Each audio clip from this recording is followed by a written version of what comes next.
Shalom teman-teman yang dikasihi oleh Tuhan, sebelum kita mendengar kebenaran firman Tuhan hari ini, mari kita bersatu hati di dalam doa.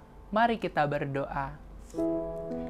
Bapa, terima kasih untuk kesempatan hari ini. Kalau sebentar kami mau mendengar kebenaran firman-Mu ya, Bapa. Bukakanlah pikiran setiap kami ya, Tuhan, sehingga setiap kami tidak hanya dapat mengerti, tetapi setiap kami dimampukan untuk dapat melakukan kebenaran firman-Mu. Ini kami Tuhan, setiap anak-anak-Mu kami rindu untuk mendapatkan isi hati-Mu.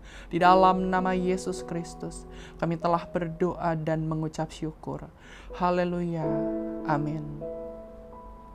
Teman-teman, hari ini saya mau berkhotbah didasarkan pada surat Efesus pasal yang kedua, ayat yang ke-10.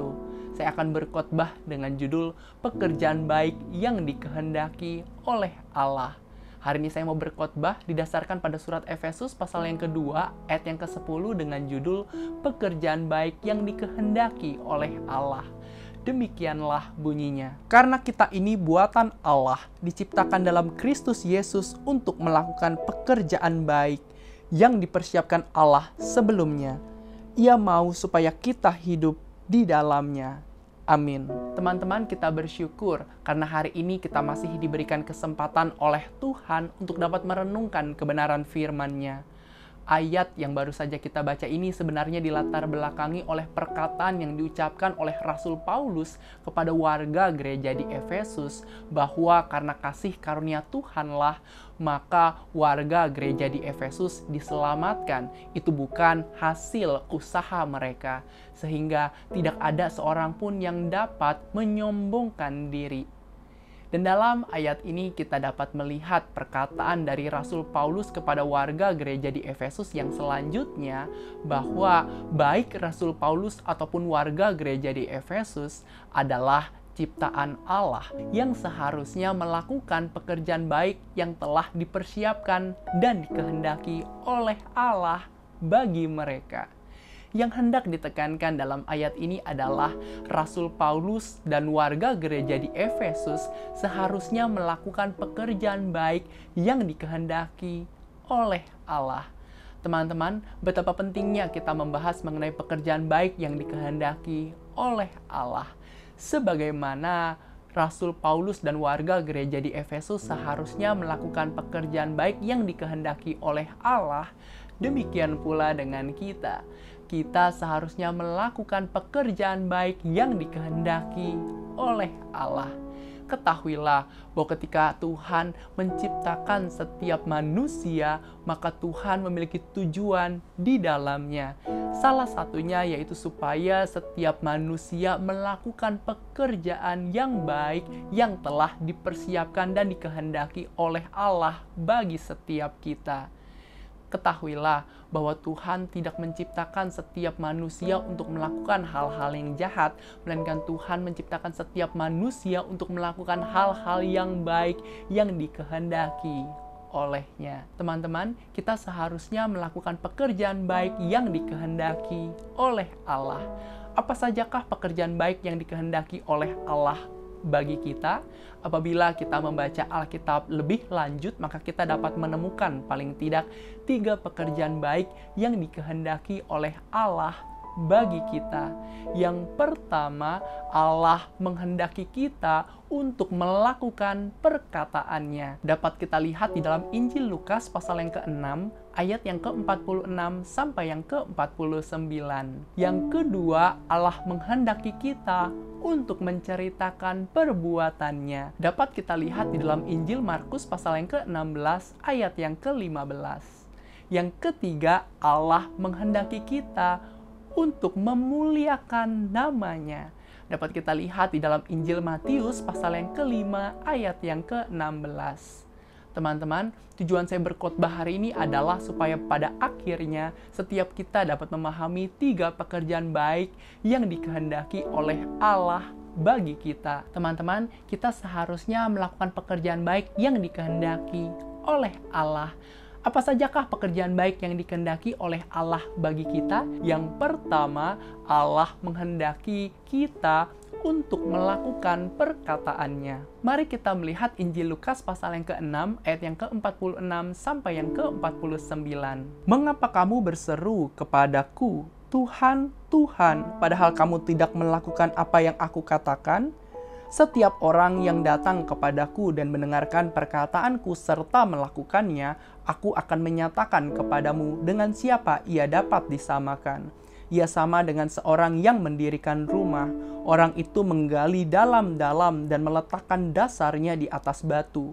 Ketika datang air bah dan banjir melanda rumah itu tidak dapat digoyahkan, karena rumah itu kokoh dibangun.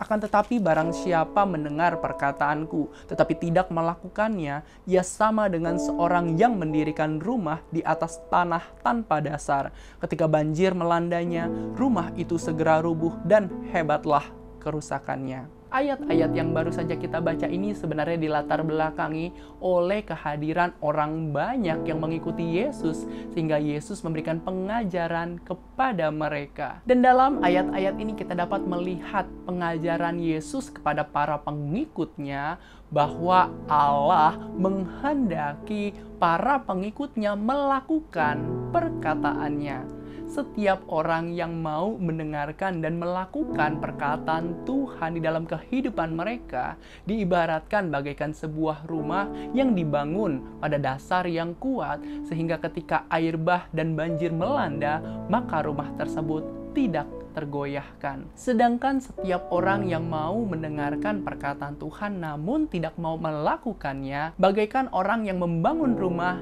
tidak pada dasar yang kuat, sehingga ketika banjir melanda, maka rumah tersebut akan segera rubuh dan mengalami kerusakan. Ketahuilah bahwa setiap kita adalah pengikut Kristus. Dengan kata lain, ayat-ayat ini juga berlaku di dalam kehidupan setiap kita.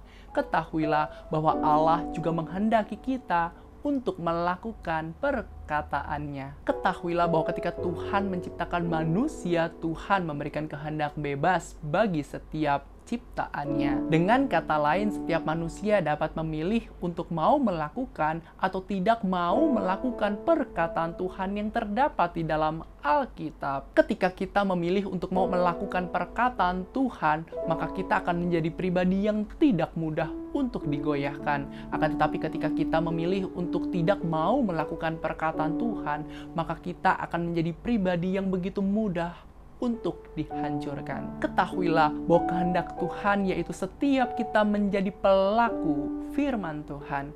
Di dalam surat Yakobus pasal yang pertama, ayat yang ke-22 sampai yang ke-25 dikatakan, "Tetapi hendaklah kamu menjadi pelaku firman dan bukan hanya pendengar saja, sebab jika tidak demikian, kamu menipu diri sendiri. Sebab jika seorang hanya mendengar firman saja dan tidak melakukannya, ia adalah seumpama seorang yang sedang mengamati mukanya yang sebenarnya di depan cermin. Baru saja ia memandang dirinya, ia sudah pergi atau ia segera lupa bagaimana rupanya. Tetapi barang siapa meneliti hukum yang sempurna, yaitu hukum yang memerdekakan orang dan ia bertekun di dalamnya, jadi bukan hanya mendengar untuk melupakannya, tapi sungguh-sungguh melakukannya, ia akan berbahagia oleh perbuatannya." Melalui ayat-ayat ini kita dapat belajar bahwa Tuhan menghendaki setiap kita tidak hanya mau mendengarkan perkataannya, melainkan Tuhan menghendaki setiap kita untuk mau melakukan setiap perkataannya. Dan melalui ayat-ayat ini juga kita dapat belajar bahwa ketika kita mau melakukan perkataan Tuhan, maka kita akan menjadi pribadi yang berbahagia atas setiap tindakan yang kita lakukan. Sebab sesungguhnya perkataan Tuhan diberikan di dalam kehidupan setiap kita demi kebaikan setiap anak-anaknya. Di dalam surat 2 Timotius pasal yang ketiga, ayat yang ke-16 dikatakan, "Segala tulisan yang diilhamkan Allah memang bermanfaat untuk mengajar, untuk menyatakan kesalahan, untuk memperbaiki kelakuan, dan untuk mendidik orang dalam kebenaran." Kata segala tulisan yang diilhamkan oleh Allah merujuk kepada setiap perkataan Tuhan yang terdapat di dalam Alkitab. Melalui ayat ini kita dapat belajar bahwa firman Tuhan sangatlah bermanfaat bagi kehidupan setiap kita. Oleh sebab itu, marilah kita menjadi pribadi yang tidak hanya mau mendengarkan perkataan Tuhan, melainkan kita menjadi pribadi yang mau melakukan segala perkataannya. Di dalam Injil Yohanes pasal yang ke-14 ayat yang ke-15 dikatakan, "Jikalau kamu mengasihi aku, kamu akan menuruti segala perintahku. Melalui ayat ini kita dapat belajar bahwa wujud kasih kita kepada Tuhan diuji melalui ketaatan kita untuk mau melakukan segala perintah Tuhan. Oleh sebab itu, marilah kita menjadi pribadi yang mau terus-menerus melakukan kebenaran firman Tuhan sebagai wujud bahwa kita sungguh-sungguh mengasihinya. Di dalam Injil Lukas pasal yang kelima, ayat yang pertama sampai yang keenam, dikisahkan sebuah kisah di mana Yesus pada saat itu sedang berdiri di pantai danau Genesaret dan banyak orang datang mengerumuni Yesus untuk mendengarkan perkataannya. Kemudian Yesus melihat dua buah perahu di tepi pantai di mana nelayan telah turun dan sedang membasuh jalannya. Kemudian Yesus menaiki salah satu perahu yang ada di sana, yaitu perahu Simon. Kemudian Yesus berkata kepada Simon untuk menolakkan perahunya sedikit jauh dari pantai. Kemudian Yesus duduk dan mengajar orang banyak dari atas perahu. Di dalam Injil Lukas pasal yang kelima, ayat yang keempat sampai yang keenam dikatakan, setelah selesai berbicara, ia berkata kepada Simon, "Bertolaklah ke tempat yang dalam dan tebarkanlah jalamu untuk menangkap ikan." Simon menjawab, "Guru, telah sepanjang malam kami bekerja keras dan kami tidak menangkap apa-apa, tetapi karena Engkau menyuruhnya, aku akan menebarkan jala juga." Dan setelah mereka melakukannya, mereka menangkap sejumlah besar ikan sehingga jala mereka mulai koyak. Melalui kisah ini kita dapat belajar bahwa Simon adalah pribadi yang melakukan perkataan Tuhan. Sebagaimana Simon mau melakukan perkataan Tuhan, demikian pula dengan kita. Kita seharusnya melakukan perkataan Tuhan sebagaimana Tuhan menghendakinya. Teman-teman, kita seharusnya melakukan pekerjaan baik yang dikehendaki oleh Allah. Apa sajakah pekerjaan baik yang dikehendaki oleh Allah bagi kita?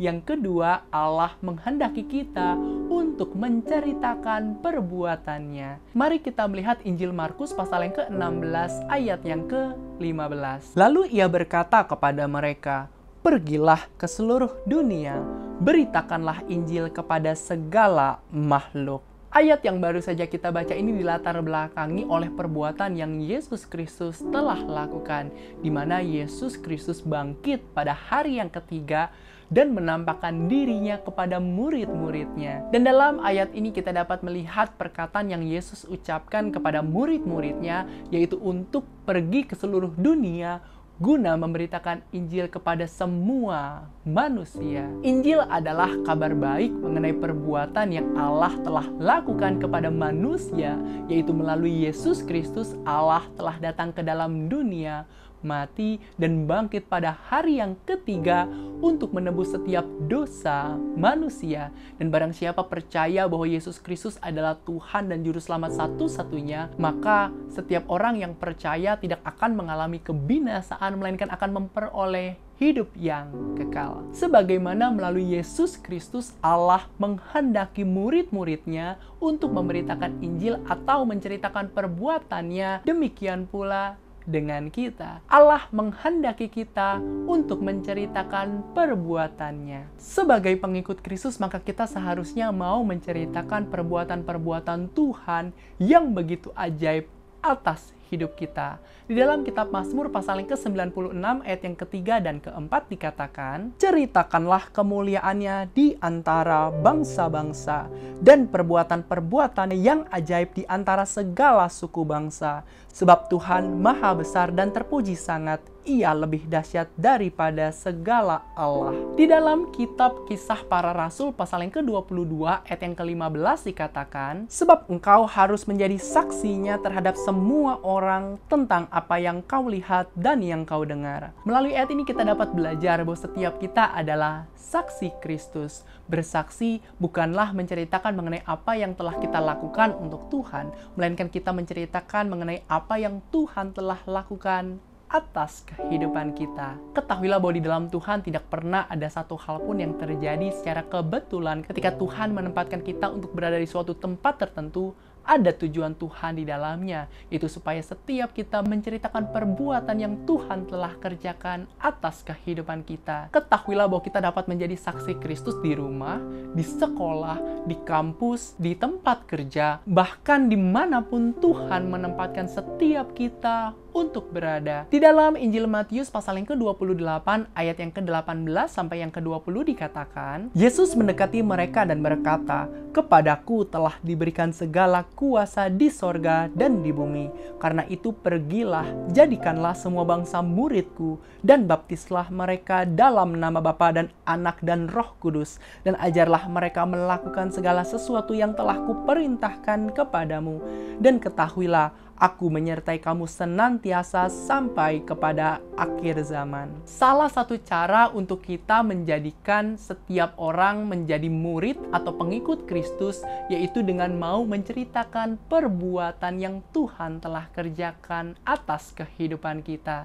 Sehingga pada akhirnya setiap orang menjadi percaya bahwa Yesus Kristus adalah Tuhan dan Juru Selamat satu-satunya. Jangan pernah takut ataupun malu untuk bersaksi, sebab sesungguhnya Tuhan ada untuk menyertai setiap anak-anaknya. Ketahuilah bahwa Allah menghendaki kita untuk menceritakan perbuatannya. Di dalam Injil Lukas pasal yang ke-8 ayat yang ke-26 sampai yang ke-39 dikisahkan sebuah kisah di mana ketika Tuhan Yesus bersama dengan murid-muridnya mendarat di tanah orang Gerasa, mereka berjumpa dengan seorang yang dirasuki setan-setan. Ia sudah lama tidak berpakaian dan tidak tinggal di dalam rumah, melainkan di perkuburan. Singkat cerita, Yesus mengusir setan-setan yang merasuki orang tersebut kepada babi-babi. Dan perbuatan yang Yesus lakukan membuat semua penduduk daerah Gerasa meminta Yesus untuk meninggalkan tempat mereka sebab mereka mengalami ketakutan. Kemudian Yesus pun naik ke dalam perahu dan hendak untuk berlayar kembali. Di dalam Injil Lukas pasal yang ke-8 ayat yang ke-38 dan 39 dikatakan,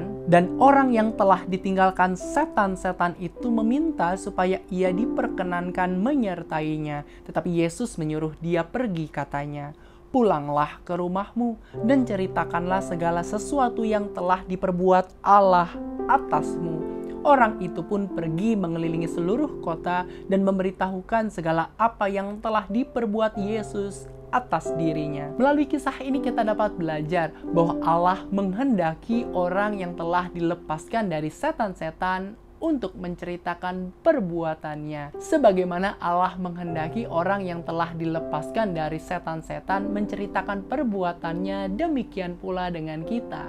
Allah juga menghendaki kita untuk menceritakan perbuatannya. Teman-teman, kita seharusnya melakukan pekerjaan baik yang dikehendaki oleh Allah.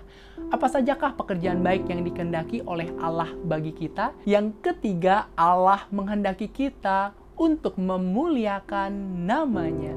Mari kita melihat Injil Matius pasal yang ke-5 ayat yang ke-16. "Demikianlah hendaknya terangmu bercahaya di depan orang, supaya mereka melihat perbuatanmu yang baik dan memuliakan Bapamu yang di sorga." Ayat yang baru saja kita baca ini dilatar belakangi oleh pengajaran yang Yesus Kristus berikan di atas bukit kepada para pengikutnya bahwa mereka adalah garam dan terang dunia. Dan dalam ayat ini kita dapat melihat kehendak Allah bagi mereka sebagai terang dunia, yaitu untuk memuliakan Allah melalui perbuatan baik yang mereka lakukan. Ketahuilah bahwa ayat ini juga berlaku bagi kita. Allah menghendaki kita sebagai terang dunia untuk memuliakan namanya. Sebagai pengikut Kristus, maka perbuatan yang kita lakukan seharusnya bukanlah perbuatan yang jahat, melainkan perbuatan yang seharusnya kita lakukan adalah perbuatan yang baik. Dan tujuan kita melakukan perbuatan baik bukan untuk mendapatkan pujian dari sesama, melainkan supaya nama Tuhan semakin dipermuliakan. Ketahuilah bahwa salah satu perbuatan baik yang dapat kita lakukan supaya nama Tuhan dipermuliakan, yaitu dengan mau melayani sesama melalui karunia yang Tuhan telah percayakan atas kehidupan kita. Di dalam surat 1 Petrus pasal yang keempat ayat yang ke-10 dan yang ke-11 dikatakan, "Layanilah seorang akan yang lain sesuai dengan karunia yang telah diperoleh tiap-tiap orang sebagai pengurus yang baik dari kasih karunia Allah. Jika ada orang yang berbicara, baiklah ia berbicara sebagai orang yang menyampaikan firman Allah.